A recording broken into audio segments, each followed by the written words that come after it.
When global financial institutions applaud a country, common sense suggests celebration. Yet, history teaches a harsher lesson. In international finance, praise often signals danger rather than safety. When the International Monetary Fund and the World Bank express satisfaction, it usually means a country has entered a zone where borrowing becomes easier, faster, and politically encouraged. This moment feels like success, but it can quietly mark the beginning of long-term loss. Across Africa, this pattern has repeated for decades.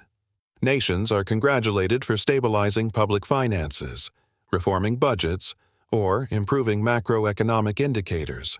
Shortly after, credit lines expand, advisors arrive, and new programs promise growth and stability.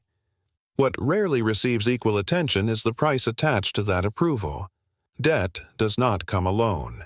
It brings influence over policy choices, spending priorities, and national direction. Burkina Faso now stands at this familiar crossroads. In early 2026, senior officials from the International Monetary Fund publicly praised the country's economic progress. They highlighted improving public finances, ongoing reforms, and a more solid economic framework. To outside observers, this appeared to confirm that Burkina Faso was moving in the right direction. For many citizens and analysts, however, the applause triggered concern rather than relief. The concern is not ideological hostility toward international institutions. It is historical memory. Africa has learned that loans justified as support often become tools of leverage. Over time, debt pressures governments to open access to natural resources, land, and strategic infrastructure. Decisions once made by elected leaders gradually shift toward conditions written elsewhere. Sovereignty erodes quietly, without dramatic announcements. This video examines why such praise should be treated with caution. It explores how approval from powerful financial institutions can lead nations into cycles of dependency that are difficult to escape. It also explains why Burkina Faso leader Ibrahim Traore approaches these signals differently. Rather than celebrating external validation, he views it through the lens of control, autonomy, and long-term consequences. Understanding this perspective is essential for any African country seeking stability without surrendering its future. It reminds viewers that survival today means little if independence tomorrow is quietly exchanged for short-term financing that slowly reshapes power. Ownership and decision-making beyond national borders under external pressure and conditional promises imposed globally. To understand why praise from the International Monetary Fund carries hidden risks, it is necessary to understand how the institution actually operates. The IMF and the World Bank do not function like neutral observers handing out compliments. They are gatekeepers of global credit. Their assessments influence investors, lenders, rating agencies, and governments around the world. When they speak positively about a country, money begins to move. IMF approval is based on a specific framework. It focuses on inflation control, budget discipline, tax reforms, and debt management. On paper, these goals appear reasonable. Stable prices, predictable budgets, and orderly finances sound like progress. However, these indicators are designed primarily to reassure creditors, not necessarily to improve daily life for citizens. A balanced budget can exist alongside unemployment, poverty, and insecurity. When the IMF praises a country's macroeconomic stability, financial markets interpret this as a green light. Banks feel safer lending. Donor institutions feel justified in expanding programs. Governments are encouraged to borrow because access becomes easier and conditions appear favorable. This is how praise turns into pressure. The country is subtly guided toward taking on more debt, often framed as an opportunity that should not be missed. The World Bank reinforces this process by funding projects tied to policy reforms. These projects often require changes in land laws, mining regulations, public utilities, or state-owned enterprises. Each reform may appear technical, but together they reshape how a country controls its economy. Decisions once made internally become aligned with external expectations in order to maintain approval and funding. For African nations, this system has proven dangerous. Praise arrives early, while the costs arrive later. Debt accumulates quietly over years. When repayment becomes difficult, governments face limited choices. They can cut social spending, sell public assets, or open sensitive sectors to foreign control. At that stage, praise disappears and pressure replaces it. Understanding this mechanism is essential. The IMF does not need to seize land or resources directly. Influence is exercised through policy conditions, financial dependence, and long-term commitments. By the time a country realizes the full cost, reversing course becomes extremely difficult. This is why experienced leaders do not celebrate approval. They recognize it as a signal to slow down, ask hard questions, and protect national decision-making before the cycle becomes irreversible. Once a country accepts praise and begins borrowing, the shift from opportunity to vulnerability happens gradually. Loans rarely arrive as a single large decision. They come in phases, reviews, extensions, and renewals. Each stage feels manageable, even responsible. Yet together they form a chain that steadily narrows national freedom. This is how debt transforms from a financial tool into a mechanism of control. At first, borrowing is justified as temporary support. Governments are told that growth will soon generate enough revenue to repay everything. In reality, repayment often requires new loans. Old debts are refinanced, programs are extended, and conditions are adjusted but never removed. Over time, policy space shrinks. Budgets must follow agreed targets. Spending priorities are monitored. Deviations invite warnings, delays, or suspensions of funding. This is where sovereignty begins to fade. A nation may still fly its flag and elect leaders, but its economic choices become constrained. Decisions about fuel prices, food subsidies, public wages, or investment in agriculture are no longer purely domestic matters. They must align with expectations set by creditors. When leaders resist, markets react. Currency pressure increases. Ratings decline. Financing becomes more expensive. The International Monetary Fund does not need soldiers or administrators on the ground. Its influence operates through balance sheets and deadlines. When repayment schedules tighten, governments face difficult trade-offs. Should hospitals receive funding? Or should creditors be paid first? Should farmers receive support? Or should subsidies be removed to satisfy fiscal targets? These are political decisions shaped by financial pressure. In Africa, this process has repeated across generations. Countries do not lose control overnight. They lose it quietly, through agreements signed during moments of crisis. Land is open to foreign leases. Mining contracts are extended on unfavorable terms. Infrastructure is privatized to raise cash. Each step is presented as technical, unavoidable, and temporary. The result is long-term dependence. Even when leaders recognize the trap, exiting becomes painful. Debt has already reshaped institutions and expectations. This is why warnings matter early. Once praise turns into borrowing, and borrowing turns into obligation. Reclaiming full control requires sacrifices few societies are prepared to make.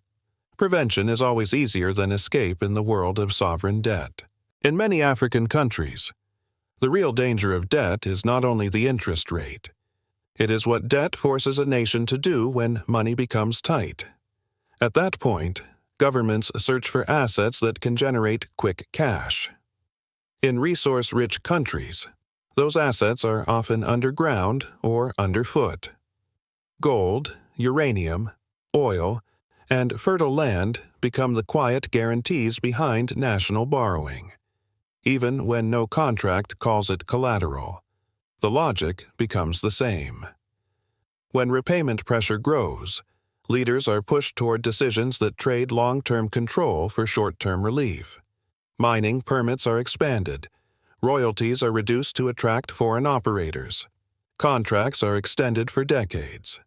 Land is leased to outside investors for large-scale agriculture. Public utilities and strategic infrastructure are sold or privatized. Each step may be justified as a technical reform, but the combined result is a transfer of national wealth outward. This is why land and resources matter so much in the discussion about the International Monetary Fund and the World Bank. These institutions often promote reforms meant to improve investor confidence. Investor confidence is frequently achieved by making it easier for foreign capital to enter sensitive sectors. In a crisis, a government does not negotiate from a position of strength. It negotiates from desperation. That is when the country offers its best assets at its weakest moment. For ordinary citizens, the outcome is painful and long-lasting. A mine may produce billions of dollars in exports. Yet, local communities remain poor because profits flow abroad. Farmers lose access to land that once sustained families for generations. Governments collect less revenue, making them even more dependent on borrowing. The debt is not solved. The nation simply loses parts of its economic foundation while still carrying repayment obligations. Burkina Faso fits this profile, though. It is a country with valuable natural resources, particularly gold, and a population that depends heavily on land for survival. When external institutions praise fiscal progress, it can encourage decision-makers to accelerate borrowing. That is exactly the moment when a country must slow down and ask what will be traded away later, because once land rights are rewritten or mining contracts are locked in, reversing them becomes politically risky and economically costly. The warning is simple. If debt growth continues, the hidden payment will not come from empty accounting tables. It will come from the ground itself. And when that happens, sovereignty is not lost in speeches. It is lost in contracts, leases, and signatures that future generations will spend decades trying to undo. Africa's long relationship with the International Monetary Fund and the World Bank is not theoretical. It is lived experience. From the 1980s onward, many African countries entered structural adjustment programs designed to restore fiscal balance and economic stability. On paper, these programs promised efficiency and growth. In reality, they reshaped societies in ways that still affect daily life today. Structural adjustment often required governments to reduce public spending. Subsidies on fuel, food, and basic services were cut. Public sector jobs were eliminated. State-owned companies were privatized. These measures improved balance sheets, but they weakened social foundations. Hospitals lacked equipment. Schools deteriorated. Families absorbed the cost of reforms meant to satisfy distant creditors. The key lesson from this period is simple. Economic recovery measured by numbers does not always reflect human well-being. A country can meet IMF targets while its population becomes poorer and more insecure. Yet, once reforms were underway, reversing them proved extremely difficult. Governments that tried to slow down or change direction faced suspended funding and damaged reputations in global markets. Over time, African leaders learned that IMF programs tend to prioritize predictability for lenders over flexibility for nations. The logic is consistent. Creditors want assurance that debts will be repaid. Social consequences are treated as secondary issues. This approach may stabilize economies in the short term, but it often undermines resilience in the long term. Generations of Africans have grown up under the effects of these policies. They remember price shocks, lost jobs, and shrinking public services. This memory explains why IMF prays does not inspire trust everywhere. For many, it signals a return to policies that failed to deliver dignity or prosperity. It recalls a system where decisions were made without meaningful public consent. Today, context has changed, but the structure remains familiar. New programs use softer language and emphasize partnership. Yet the core mechanisms still rely on conditional financing and external oversight. That is why history matters. It reminds nations like Burkina Faso that promises of stability can mask repeating patterns, without careful limits. Old mistakes reappear under new names. Understanding this past is not about rejecting cooperation. It is about refusing amnesia. Countries that forget how dependence developed are more likely to repeat it. Those that remember are better equipped to question praise, slow down commitments, and demand development paths that serve their people before satisfying distant institutions again. Burkina Faso today occupies a sensitive position in Africa's political and economic landscape. It is a country facing security threats, limited fiscal space, and high expectations from a population tired of instability. At the same time, it is rich in natural resources, especially gold, which makes it attractive to external partners. When the International Monetary Fund praises Burkina Faso progress, it does not happen in a vacuum. It happens in a context where every signal can influence future policy direction. This is where the role of President Ibrahim Traore becomes central. Traore does not present himself as an enemy of international institutions. He does not use ideological slogans to reject cooperation. Instead, his approach reflects caution shaped by historical awareness. He understands that praise often precedes pressure, and that early enthusiasm can lead to long-term constraints if not managed carefully. Under Traore leadership, Burkina Faso has avoided framing IMF approval as a political victory. Official communication remains restrained. There is no celebration of external validation, no rush to announce major new borrowing programs. This restraint sends a message both internally and externally. Internally, it signals that national priorities come before international applause. Externally, it shows that cooperation will be evaluated through the lens of sovereignty. Traore's emphasis on control over natural resources is especially important. In speeches and policy directions, he repeatedly points to the paradox of African poverty amid resource abundance. For him, borrowing that increases vulnerability over gold, land, or strategic sectors is not development. It is delayed dependency.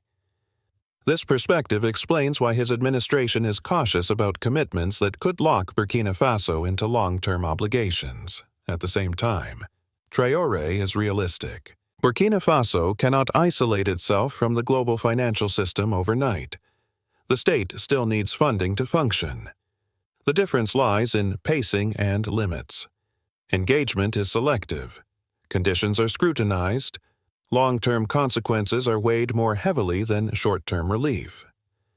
This calculated stance frustrates some external partners, but it resonates with citizens who have seen previous cycles fail. Traore is not claiming to have escaped the system. He is attempting to navigate it without surrendering the steering wheel.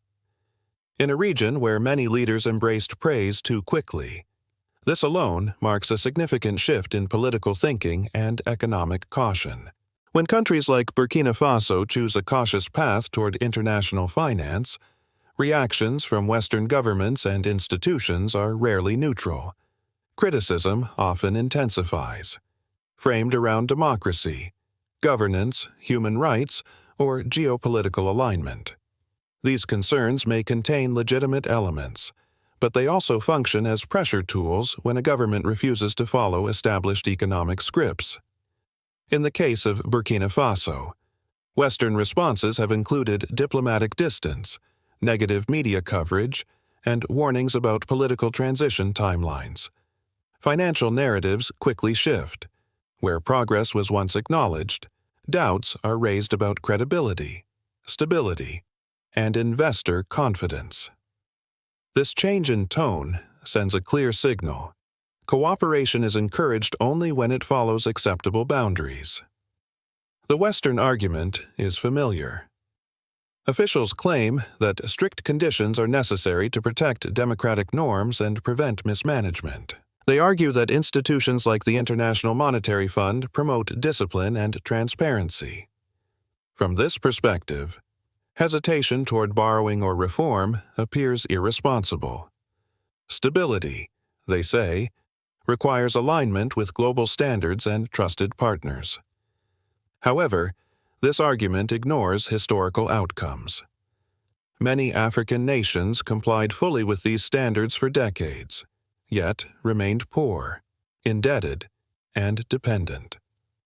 Citizens question why democracy and development are invoked selectively, often when strategic interests are at stake. When governments aligned closely with Western priorities failed to deliver security or prosperity. Criticism was muted. When they diverge, scrutiny increases. From the Sahel perspective, this pattern feels less like concern and more like leverage. Leaders argue that sovereignty includes the right to choose partners, pace reforms, and protect resources. They point out that instability did not begin with resistance to Western guidance. It existed long before, under systems that promised help but delivered dependency. This tension reflects a deeper conflict between recognition and autonomy. Western approval offers short-term legitimacy, access to capital, and diplomatic comfort. Refusing it invites pressure and uncertainty. Yet, accepting it without limits often leads to long-term loss of control. Burkina Faso position highlights this dilemma clearly. The lesson is not that Western criticism is always wrong. It is that it is not always neutral. African nations must separate genuine concern from strategic pressure. Only then can they engage globally without surrendering their right to define development on their own terms. The story of IMF praise and African caution leads to one unavoidable conclusion. Approval from powerful financial institutions is not a reward. It is a signal. It tells markets that a country is open for deeper engagement, heavier borrowing, and closer supervision. For nations with fragile economies and valuable resources, this signal must be handled carefully. Burkina Faso illustrates this lesson clearly. The country did not suddenly become safe or prosperous because it was praised. Its challenges remain real. Security threats persist. Poverty has not vanished. What changed was perception.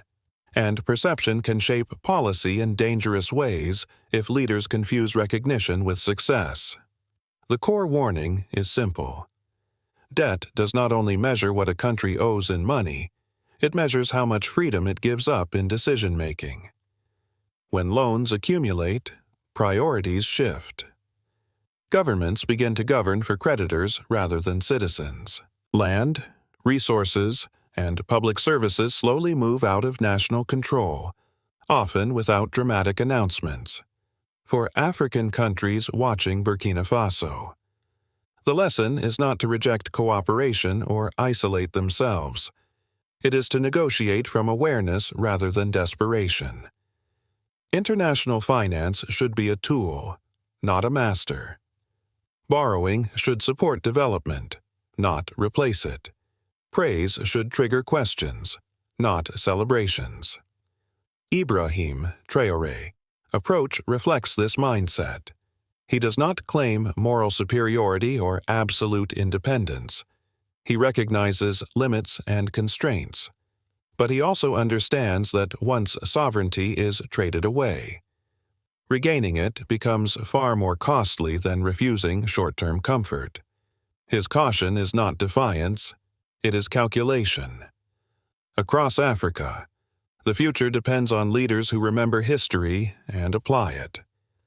Development cannot be built on endless borrowing tied to external approval. It must be rooted in control over resources, accountability to citizens, and policies designed locally. External partners can assist, but they cannot define destiny. The final question is not whether the IMF praises a country. The real question is who benefits when the applause fades. If citizens are stronger, more secure, and more independent, then cooperation succeeded. If not, then the praise was never meant for them. It was meant for a system that profits when nations mistake approval for progress and dependency for partnership.